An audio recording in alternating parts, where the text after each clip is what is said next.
मित्रो नमस्कार, मी पुरुषोत्तम आवारे पाटील आणि तुम्ही बघताय रोकटोक। 22 तारखेला अयोध्येमध्ये देशाचे प्रधानमंत्री मोदी यांच्या हस्ते जी प्रभू श्रीरामाच्या मूर्तीची प्राण प्रतिष्ठा झाली, त्या समारंभामध्ये एक वादग्रस्त वक्तव्य श्री राम मंदिर न्यासचे खजिनदार गोविंद गिरी महाराज यांनी केलं। परंपरा को देखते हुए केवल एक राजा याद आता है जिसमें यह सब कुछ था, और उस राजा का नाम छत्रपति शिवाजी महाराज। छत्रपति शिवाजी महाराज। मित्रों, लोगों को पता नहीं है शायद। वे स्वयं जब मल्लिकार्जुन के दर्शन के लिए श्रीशैलम के ऊपर गए, 3 दिन का उपवास किया, 3 दिन शिव मंदिर में रहे, और महाराज ने कहा कि मुझे राज्य नहीं करना है, मुझे संन्यास लेना है, मैं शिव जी की आराधना के लिए जन्मा हूं, मुझे संन्यास लेना है, मुझे वापस मत ले जाइए। इतिहास का वो बड़ा विलक्षण प्रसंग है। उस प्रसंग में उनके सारे ज्येष्ठ मंत्रियों ने उनको समझाया और लौटा करके लाया कि यह भी आपका कार्य भगवत सेवा ही है। आज हम लोगों को उसी प्रकार के एक महापुरुष ऐसे प्राप्त हुए हैं जिसको भगवती जगदम्बा ने स्वयं हिमालय से लौटा करके भेज दिया कि जाओ भारत माता की सेवा करो। तुम्हें भारत माता की सेवा करनी है। मैं अपने को कभी श्रद्धा रखने के बारे में भावुक नहीं पाता हूं, लेकिन कुछ स्थान ऐसे होते हैं जहां पर आदर के साथ अपना मस्तक अपने आप झुक जाता है। ऐसा एक स्थान हम लोगों को उच्च पदस्थ इस राजर्षि ने जब दिखाया तो मुझे छत्रपति शिवाजी महाराज के गुरु समर्थ रामदास स्वामी महाराज की याद आ गई। उन्होंने शिवाजी का वर्णन किया, निश्चयाचा महामेरु, निश्चयाचा महामेरु, बहुत जनासी आधारू, अखंड स्थितिता निर्धारू, श्रीमंत योगी, श्रीमंत योगी, श्रीमंत योगी। हम लोगों को आज एक श्रीमंत योगी प्राप्त हुआ। आज मैं ही माणसं कशाला वाद उकरून काढतात मला कळत नाही। सतत वाद उकरूनच काढले पाहिजेत, काहीतरी मिठाचा खळा टाकला पाहिजे असं कदाचित त्यांना वाटत असेल। गोविंद गिरी जे श्रीराम जन्मभूमी न्यासाचे खजिनदार आहेत, त्यांनी अगदी प्रधानमंत्री मोदींसमोर भाषण करताना असा उल्लेख केला की छत्रपती शिवाजी महाराजांचे गुरु रामदास होते आणि छत्रपती शिवाजी महाराज जेव्हा त्यांच्या दर्शनासाठी गेले तेव्हा संन्यास घ्यायची त्यांची इच्छा होती, ते सगळं त्यांनी त्यागलं होतं। माझा जन्म शिवाचा उपासक म्हणून याच्यासाठी झालेला आहे आणि मी संन्यास घेऊ इच्छितो। शेवटी त्यांच्या मंत्रिमंडळानं त्यांना समजावून परत नेलं। ही फोकनाड मारण्याची काय गरज होती याच्या इतिहासात कुठेही संदर्भ नाहीत। पुन्हा वादग्रस्त जे वक्तव्य आहे, छत्रपती शिवाजी महाराजांचा गुरु बदलण्याचं जे अधुरं स्वप्न सगळ्या या मनुवादी लोकांच्या आणि संघाच्या लोकांच्या मनात आहे, ते वारंवार ते बीज ते टाकत असतात।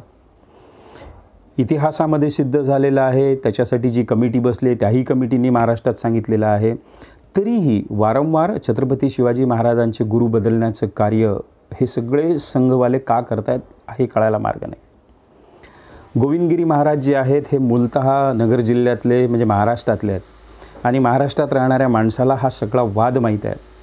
हा वाद या निमित्ताने का निर्माण झाला, छत्रपती शिवाजी महाराजांचे गुरु बदलण्याचं जे कारस्थान आहे हे सगळ्या ब्राह्मणी इतिहासकारांनी कसं लिहून ठेवलेलं आहे आणि कोणतेही संदर्भ न देता, इतिहासाची कोणतेही पुरावे न देता त्यांनी मांडलेलं आहे, तेच सत्य संघवाले आज मान्य करतात।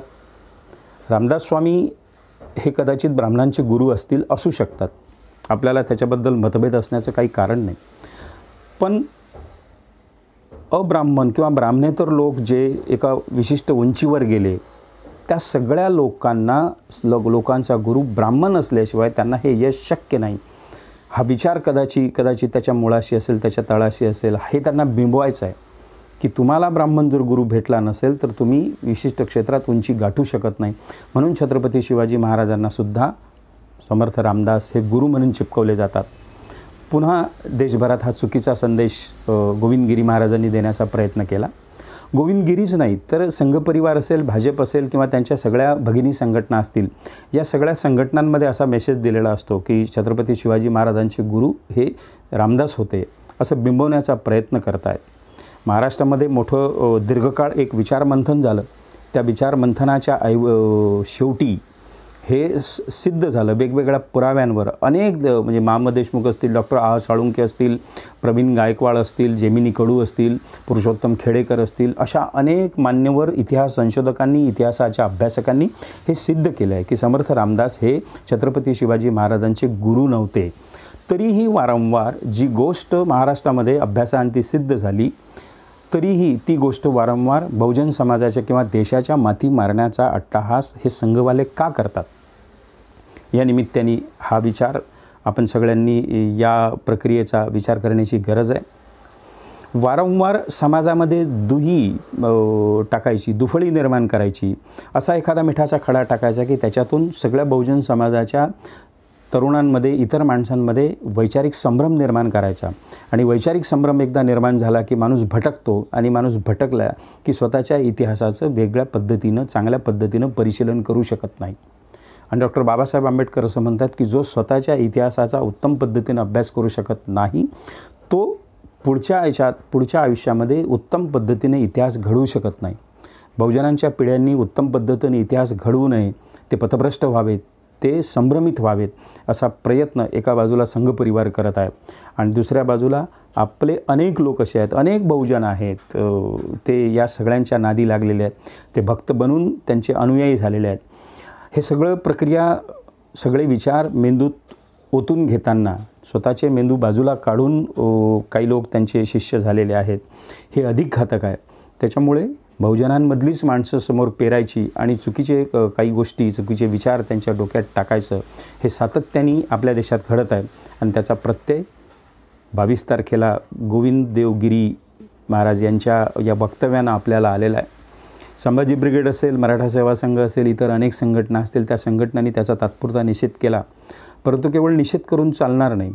आणखी नव्या पद्धतीने या सगळ्या लोकांचा सामना कशा पद्धतीने करता येईल याचाही विचार या निमित्ताने व्हायला हवा. मित्रहो, हा व्हिडिओ आवडला असेल तर निश्चित शेअर करा. या चॅनल सबस्क्राईबसुद्धा करा.